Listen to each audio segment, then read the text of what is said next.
Pasal 18. Ingatkah kamu untuk mengucapkan terima kasih? Sudahkah kamu makan hari ini? Tahukah kamu siapa yang menyiapkan makanan itu? Mungkin ibumu atau orang lain. Tetapi, mengapa kita harus berterima kasih kepada Allah atas makanan itu? Karena Allah lah yang memungkinkan tanaman dan pohon tumbuh sehingga kita mendapat makanan. Akan tetapi, kita juga harus berterima kasih kepada orang yang menyiapkan makanan itu atau orang yang menyajikannya kepada kita. Kadang-kadang, kita lupa mengucapkan terima kasih sewaktu orang lain berbuat baik kepada kita, bukan? Sewaktu Sang Guru Agung berada di bumi, ada beberapa penderita kusta yang lupa mengucapkan terima kasih. Tahukah kamu apa yang dialami orang yang menderita penyakit kusta? Penyakit itu bahkan dapat menyebabkan beberapa anggota tubuhnya terlepas. Pada waktu Yesus hidup di bumi, para penderita kusta harus tinggal terpisah dari orang lain. Dan apabila seorang penderita kusta melihat orang lain datang, ia harus berseru untuk memperingatkan orang itu agar menjauh darinya. Hal itu dilakukan agar orang lain tidak datang terlalu dekat dan mungkin tertular penyakit kusta itu. Yesus sangat berbaik hati kepada para penderita kusta. Pada suatu hari, dalam perjalanan ke Yerusalem, Yesus harus melewati sebuah kota kecil. Ketika ia sudah sampai di dekat kota itu, 10 penderita kusta keluar untuk menemui dia. Mereka telah mendengar bahwa Yesus mempunyai kuasa dari Allah untuk menyembuhkan semua jenis penyakit.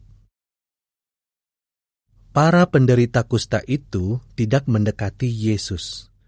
Mereka berdiri jauh-jauh.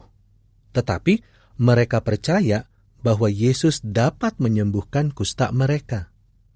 Jadi, ketika para penderita kusta itu melihat Sang Guru Agung, mereka berseru kepadanya, "Yesus, Guru, tolonglah kami." Apakah kamu merasa kasihan kepada orang yang sakit? Yesus merasa kasihan. Ia mengetahui betapa sedihnya menjadi penderita kusta. Oleh karena itu, ia menjawab mereka dan berkata, "Pergilah dan perlihatkanlah dirimu kepada imam-imam." Lukas 17, ayat 11-14. Mengapa Yesus menyuruh mereka melakukan hal itu? Karena hal itu telah ditetapkan oleh hukum yang Yehuwa berikan kepada umatnya tentang penderita kusta. Hukum itu mengatakan bahwa imam Allah harus memeriksa tubuh si penderita kusta.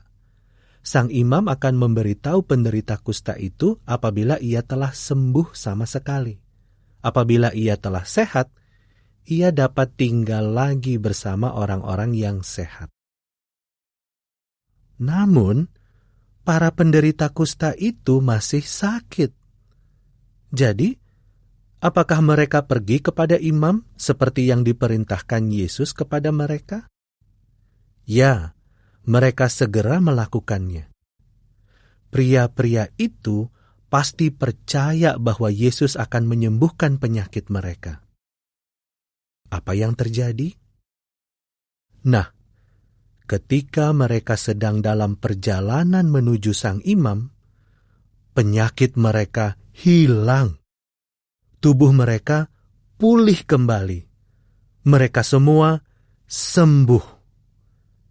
Keyakinan mereka akan kuasa Yesus diberkati. Alangkah bersukacitanya mereka.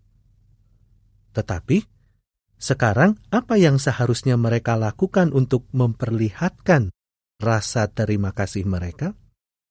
Seandainya kamu yang mengalaminya, apa yang akan kamu lakukan? salah seorang penderita kusta yang sudah sembuh itu datang lagi kepada Yesus. Ia mulai memuliakan Yehuwa, mengatakan hal-hal yang baik tentang Allah. Hal itu memang patut dilakukan karena kuasa untuk menyembuhkan dia berasal dari Allah. Pria itu juga berlutut di kaki sang guru agung dan berterima kasih kepadanya. Ia sangat bersyukur atas apa yang telah dilakukan Yesus. Tetapi, bagaimana dengan 9 orang lainnya? Yesus bertanya, "Ada 10 penderita kusta yang telah disembuhkan, bukan? Di manakah yang 9 lainnya? Apakah hanya 1 orang saja yang kembali untuk memuliakan Allah?" Ya, benar. Dari 10, hanya 1 orang yang memuliakan atau memuji Allah dan kembali untuk berterima kasih kepada Yesus. Dan orang itu adalah seorang Samaria, orang yang berasal dari negeri lain. Ke-9 orang lainnya tidak berterima kasih kepada Allah dan tidak berterima kasih kepada Yesus. Di antara orang-orang itu, kamu seperti yang mana? Kita ingin menjadi seperti orang Samaria itu, bukan? Jadi, apabila seseorang berbuat baik kepada kita, apa yang hendaknya kita ingat untuk dilakukan? Kita harus menyatakan terima kasih kita. Orang-orang seringkali lupa mengucapkan terima kasih. Tetapi, mengucapkan terima kasih patut dilakukan.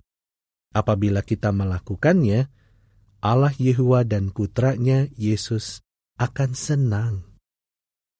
Jika kamu memikirkan hal itu, kamu akan ingat bahwa orang-orang telah melakukan banyak kebaikan bagimu. Misalnya, apakah kamu pernah sakit? Kamu mungkin tidak pernah sakit seperti ke-10 penderita kusta itu, tetapi barangkali kamu pernah sakit flu atau sakit perut. Apakah seseorang merawatmu? Bisa jadi mereka memberimu obat dan melakukan hal-hal lain bagimu. Apakah kamu senang bahwa mereka menolongmu agar sembuh? Orang Samaria itu berterima kasih kepada Yesus karena menyembuhkannya, dan hal itu membuat Yesus senang. Menurut kamu, apakah ibu dan bapakmu akan senang jika kamu mengucapkan terima kasih sewaktu mereka melakukan sesuatu untukmu? Ya, mereka pasti akan senang. Beberapa orang melakukan sesuatu bagimu setiap hari atau setiap minggu. Bisa jadi itu memang pekerjaan mereka. Mereka mungkin bahkan senang melakukannya. Tetapi kamu mungkin lupa mengucapkan terima kasih. Bisa jadi guru sekolahmu bekerja keras untuk membantumu belajar. Itu adalah pekerjaannya. Tetapi ia akan senang jika kamu berterima kasih kepadanya karena membantumu belajar. Kadang-kadang orang-orang hanya melakukan hal kecil bagimu. Pernahkah seseorang membukakan pintu bagimu? Atau membantumu mengambil makanan yang terhidang di meja makan? Kita patut mengucapkan terima kasih sekalipun untuk hal-hal yang kecil. Jika kita ingat untuk mengucapkan terima kasih kepada orang-orang di bumi, kemungkinannya lebih besar bahwa kita akan ingat untuk mengucapkan terima kasih kepada Bapa Surgawi kita. Dan ada begitu banyak hal yang membuat kita patut berterima kasih kepada Yehuwa. Ia memberi kita kehidupan dan hal-hal baik yang membuat kehidupan menyenangkan. Jadi, kita mempunyai alasan yang kuat untuk memuliakan Allah dengan menyatakan hal-hal yang baik tentang Dia setiap hari. Mengenai menyatakan terima kasih, bacalah Mazmur 92 ayat 1, Efesus 5 ayat 20, Kolose 3 ayat 17, dan 1 Tesalonika 5 ayat 18. Sekarang, Mari kita lihat gambar-gambar di pasal ini dan jawablah pertanyaan-pertanyaannya. Apa yang diperintahkan Yesus kepada para penderita kusta itu? Apa yang diingat penderita kusta ini untuk dilakukan? Bagaimana kamu dapat meniru penderita kusta yang kembali kepada Yesus? Mengapa penting untuk ingat bahwa kita harus mengucapkan terima kasih?